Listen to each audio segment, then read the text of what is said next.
Hey, we're talking all things worm bin today. Camera's a little crooked. All right, I'm in my garage and I've got my worm bin. This is not the first version of my worm bin, my worm farm setup. The first one I did was in a series of 5-gallon buckets, like a tiered system. I since decided I didn't love that.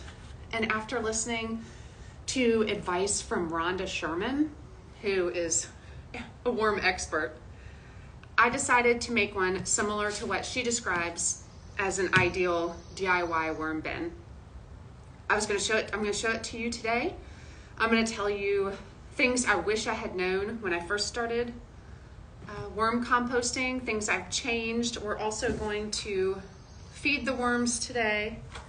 We're going to add some more bedding to the bin. And just remember, I'm not an expert. I am a home hobby gardener. I am doing this for fun. I take it seriously though. I get that these are animals that I need to care for, so I'm not treating them poorly. I wonder if I can get this to go down a little bit. But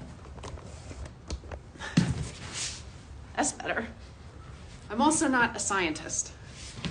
This is my current worm bin. It is an 18-gallon plastic tote from Walmart with a lid, and I also purchased a second lid to go underneath it.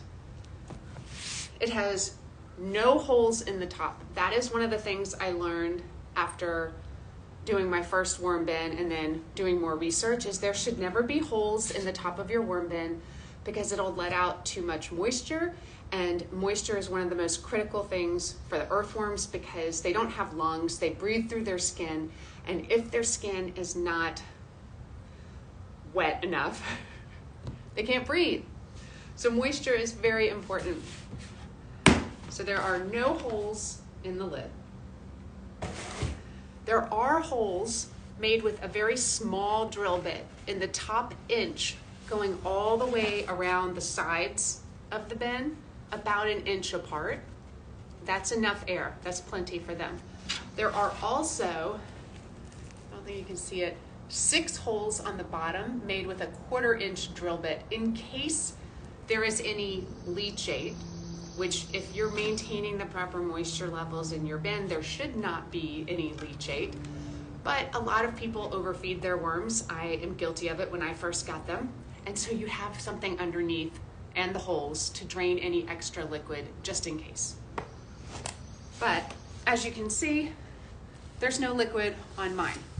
So we're definitely not in trouble of having too much moisture in the bin. Let's talk bedding. I use shredded paper. You can also use shredded cardboard, shredded newspaper, whatever you have access to. I don't have a paper shredder. I don't want to buy a paper shredder. My neighbors give me their shredded paper. Then I have a bucket of water, and I'm going to soak the shredded paper in the water for 10 minutes. I didn't bring a watch out here. 2:43. If I was starting this worm bin for the first time, I would soak the paper for 10 minutes and then I would fill the worm bin halfway up with the soaked paper.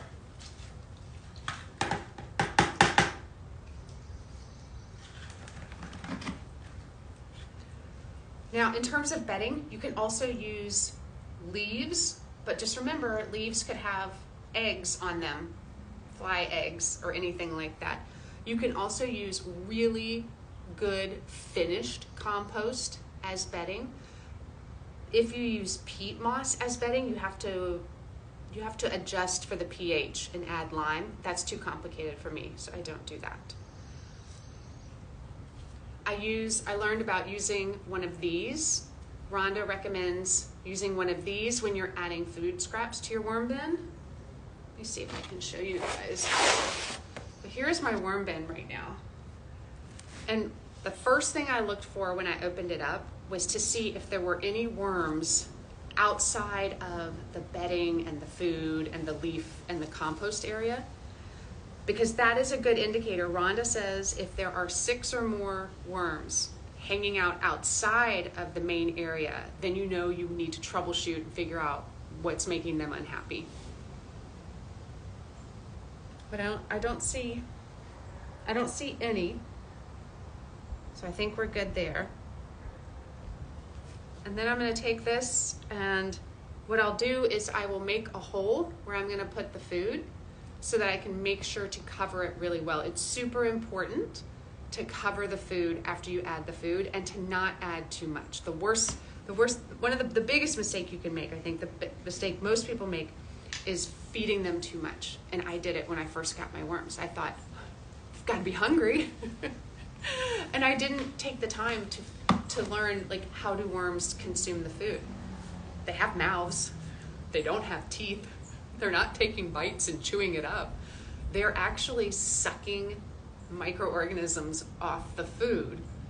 Those microorganisms, as microbes go through their digestive tract where calcium is added and other beneficial microbes and microorganisms are added, and then it's pooped out. That made me realize, okay, I'm probably feeding my worms too much food, definitely, and also like too big of pieces of food, so that by the time the worms are decomposing it, it's rotting. It's too long that it's sitting in there. I started making smoothies for my worms, meaning I would take the chopped up vegetable scraps and I'd pop them in a blender with a little bit of water, and then I'd feed them that. You don't have to go to that much trouble, but you're not going to want to feed them giant pieces of dense, fibrous vegetables or fruit. They're not going to be able to go through that before it starts getting gross. All right. I'm going to take a quick break right there to see what questions we have, and then we'll go ahead and feed them.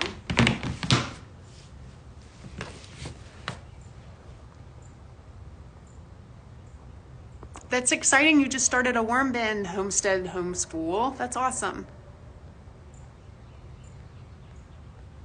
Okay, if you do have a question, do me the biggest favor. Instead of putting it in the comments, pop it in the question bubble that you can find at the bottom of your screen. And if you don't see it, you click the 3 dots and it gives you the option. Use the question bubble, because then I'll have something on my screen telling me that someone has a question. How many worms per bin? Another mistake I made was I went with what the least expensive was. Of course, I did have a smaller worm bin at the time, and I got 250, which was probably okay for my 5-gallon bucket. Rhonda recommends getting, and the person I keep referencing is Rhonda Sherman.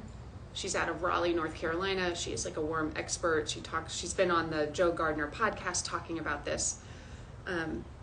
Rhonda recommends nothing less than a pound, which is usually 1,000. And while we're talking about how many, let's talk about what kind. You want to purchase Eisenia fetida, because it can get confusing with people's different terminology. For the common name, you hear red wriggler.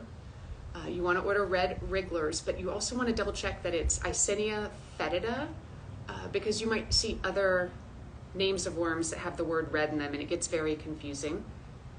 I ordered mine from Uncle Jim's Worm Farm, and what I noticed recently is that it appears they have switched from selling just one type of worm when you order them to getting like 3 different types. And I'm a little unsure about that, because Rhonda has said you should have just one type in your bin, because they're likely not going to get along very well. And the reason you want Eisenia fetida as opposed to other worms is that they are a different type of worm than the worm you find in your garden.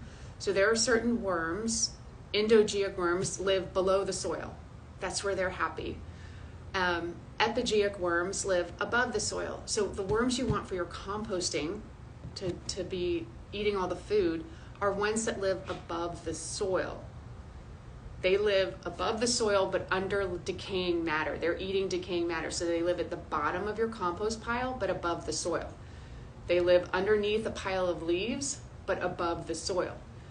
For that reason also, you don't want to put in red wrigglers, Eisenia fetida, and then add soil as your bedding, because they don't want that. They don't like that. That's not what they live in. So I was thinking about getting more worms since I only started out with 250. They do reproduce if they're happy. And man, I find so many baby worms and egg sacs in my bin. They do reproduce if they're happy. So the reason I think Rhonda recommends 1,000 when you start out is because we're so prone to overfeeding them. And if you only have 250, the chances that you're going to overfeed them are very high.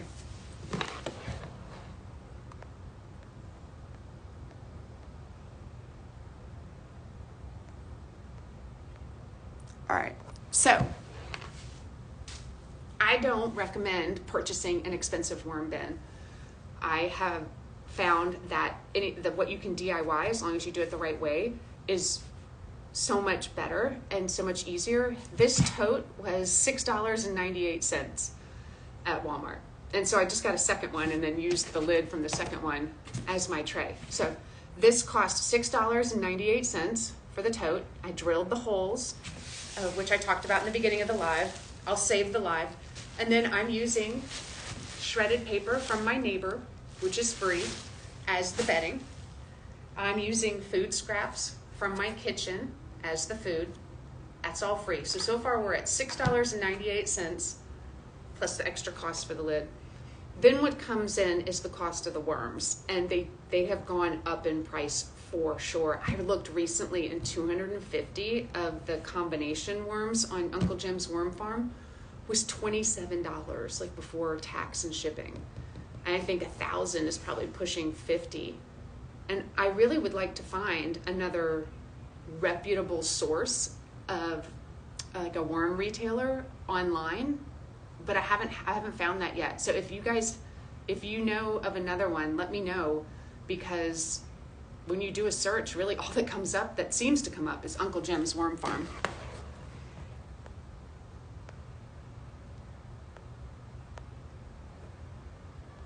No, you cannot use worms from your own yard. Hopefully you heard me just explain why. You don't want, garden worms are not the same as compost worms.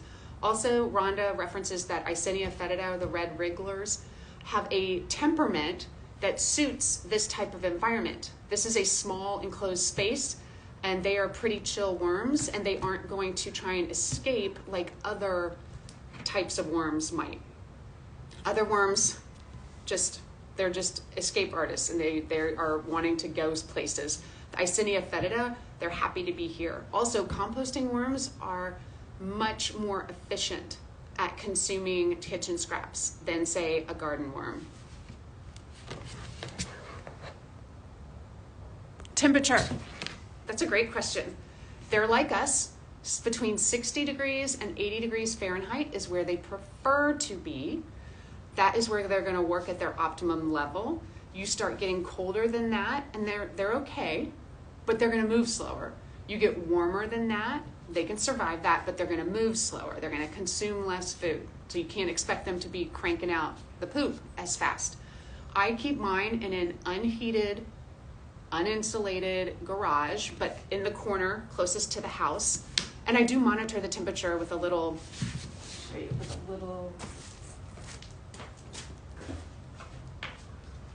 I have one of these little battery-powered Bluetooth temperature things. It's linked to my Amazon storefront. They're not expensive. But what it lets me do is from my phone inside, I can see what the temperature is, and I can see what the high and the low is. So in the last 24 hours, the high has been 74 and the low has been 35. They're okay. But I know that like right now in the winter, they're probably not going to be producing as much poop as I would like. They're not going to be eating as much. So what else am I not going to do? I'm not going to feed them as much because I know that they're not working at their optimal level. So unheated garage, just watching the temperature. But there are ways to do it outside and insulate your worm bin. You can have it in your house because if you're doing it right, it doesn't smell.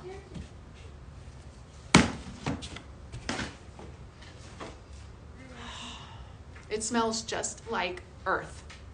Hold on. Do you need to get something? Yeah. Okay, go ahead. So it smells just like earth. All right, and we're gonna go ahead and feed them. And I'm going to dig a hole. This, which is not working so great while we're up like this. And then, I'm gonna show you what we're gonna add today. I have lettuce that I have cut up, and banana. So I squeezed the peel off of this one. I'm gonna squeeze this up a little bit more. And then when it comes to the peel, I went ahead and chopped it up. So I'm adding chopped up lettuce, chopped up banana, and coffee grounds.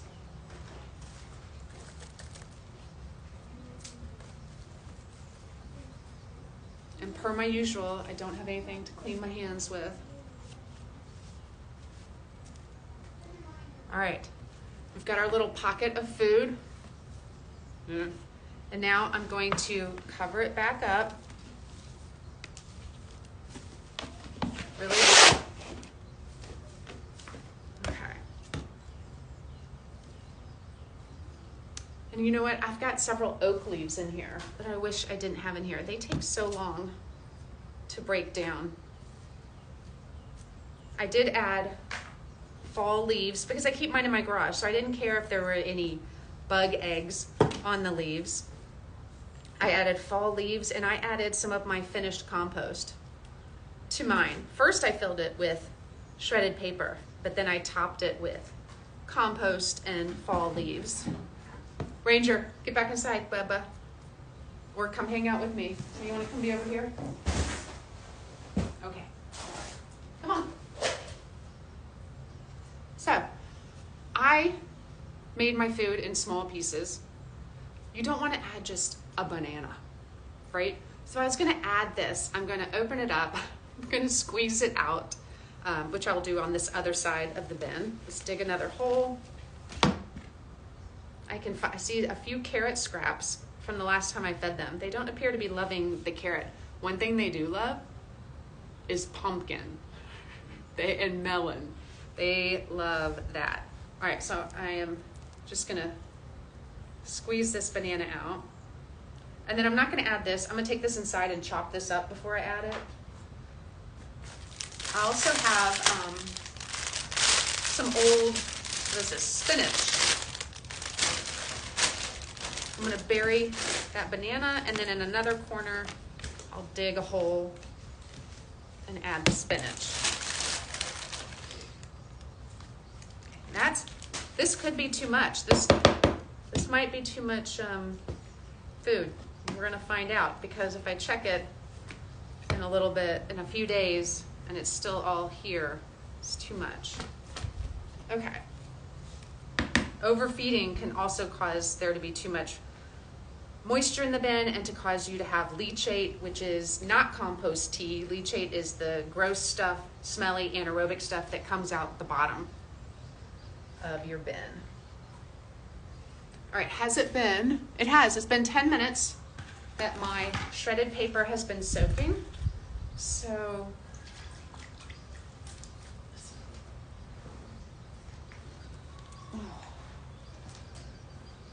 wipe my hands off over here.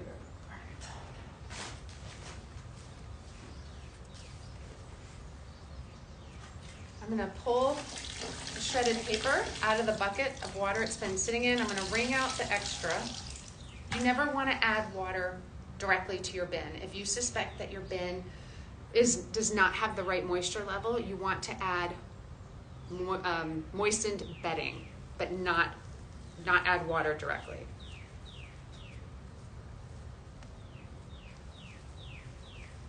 I took my worms to my compost presentation yesterday out of town, and they had a car ride, which I'm sure they didn't like the vibrations, and then they got carried into the building, and then people were looking at the worm bin with the lid open. So I am worried that it needs a little more moisture today, which is why I'm gonna add this paper, shredded paper that has been soaking.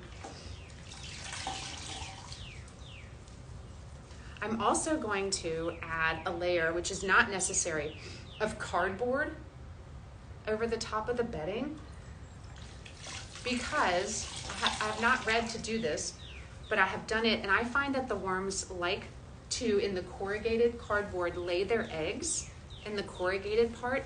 And I also feel like it provides a little, you'll see some people use something called like a worm blanket. It provides this extra dark, happy area, keeps things from drying out. I think my worms like it. So that's why I do it.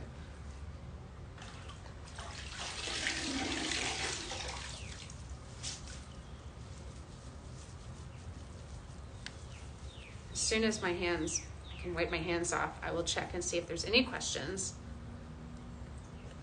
So if I had known everything I know now, when I first started worm composting, I would have started with a bin like this instead of the 5-gallon bucket system that I found online to do. I would have purchased more worms at the outset. I would have fed them less.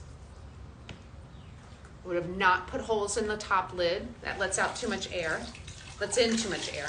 Lets out too much moisture.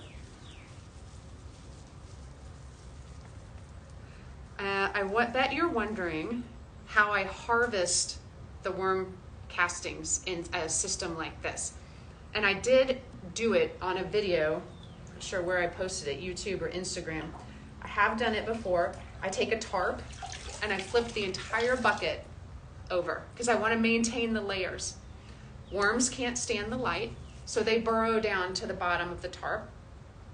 And then I'm able to scoop off piles of the castings, set it in a pile, and wait for the worms in it to move down, scoop off the top, move it over. So several times I'm taking these piles and moving them to allow the worms to move all the way down and to then be able to harvest the castings. All right, so now I've got a layer of this wet shredded paper, and I've fed them. And now I'm going to take some corrugated cardboard. Corrugated. And I'm going to just put it down on the top, make them happy, or what I think is happening.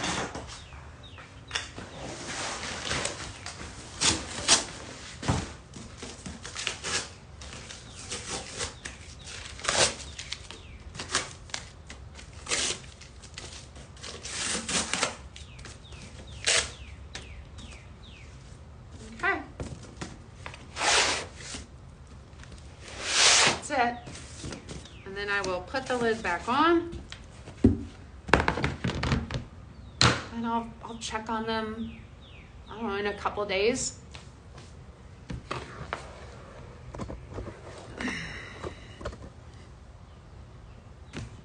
How do you remove the compost and not take out the worms? I just answered that. Hopefully it was clear. How much compost do you get after how much time? That's really hard to answer because, so right now it's the winter and they've been living in much colder temperatures than they appreciate. So they're not working at their full capacity. So everything's going to slow down in the winter. I would say at the optimal temperatures, I would probably harvest every 4 to 6 months. So Rhonda and me both think everybody should have a worm bin and a compost pile, because this is like the icing on the cake. So you've got your compost pile, which can handle way more food scraps. I mean, you can't put all your kitchen scraps in a worm bin like this. So you've got your compost pile to handle all your kitchen scraps and to make your compost. And then you've got your worm bin that every 4 to 6 months you can harvest. And I have never weighed it or measured it, so I don't know. I mean, I guess imagine like the bottom fourth or third of this bin, that much. And you get these amazing worm castings that are even more powerful than your compost. Okay, I think that is it for the questions. So remember, I recommend you just make a DIY bin. Don't waste your money on a one you can buy online. And definitely don't buy one that has holes in the lid, because that manufacturer, the person, whatever company is making that bin, hasn't done their research in terms of what worms like. They don't want holes in the lid. The type of worms you want are specifically Eisenia fetida. Those will be happiest in this type of setup and the most productive. And remember, those are different than your garden earthworms that live below the soil. And don't overfeed them. And I think that's it. Happy worm farm. Oh, did we get another question? How many holes in the bin and what size? You're gonna put holes half an inch or an inch. You're gonna put holes in about an inch apart along the top with the smallest drill bit you have, okay? All the way around the sides of the bin. You're not gonna put any in the lid. And then you're gonna put in the very bottom, you're gonna put 6 1/4-inch holes, so if there was any extra liquid, that's where it could drain. And it is, yes, it is a great school project. Y'all, kids love this. Getting to feed the worms and check on the worms. Yeah, if you don't have a worm aversion, like, this is awesome. And they're very forgiving, because if they run out of the food that you're feeding them, the kitchen scraps, they're gonna eat their bedding. They'll even eat their own poop. So you can go out of town. No one has to come babysit your worms. You can be gone for 3 or 4 weeks. Feed them before you leave, and they'll be okay. They'll be alive when you get home. Of course, I say that and then watch something catastrophic happen. Okay, that's good. Sheila Creed Collins, that's a great question to ask about. Can you feed them cooked food? Let's talk about what you shouldn't put in your worm bin. No onions, no citrus, no cooked food, no meat. So nothing that you would put in a normal compost pile. So like no meat, no dairy, no bones, no cooked foods, no oily foods. Also no onion, no citrus. I stay away from broccoli because it's so hard for them to eat and it takes so long. It just ends up rotting and being stinky. Okay, so no cooked foods.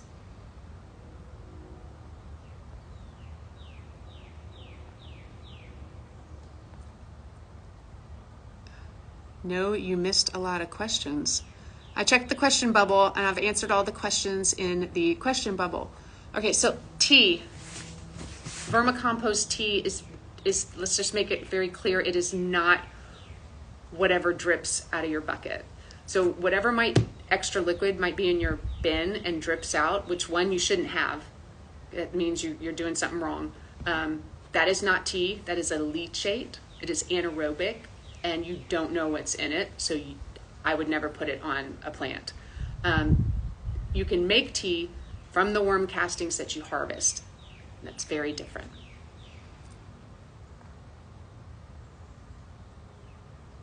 This bin is 18 gallons. It's from Walmart. It was $6.98. And it looks like, okay.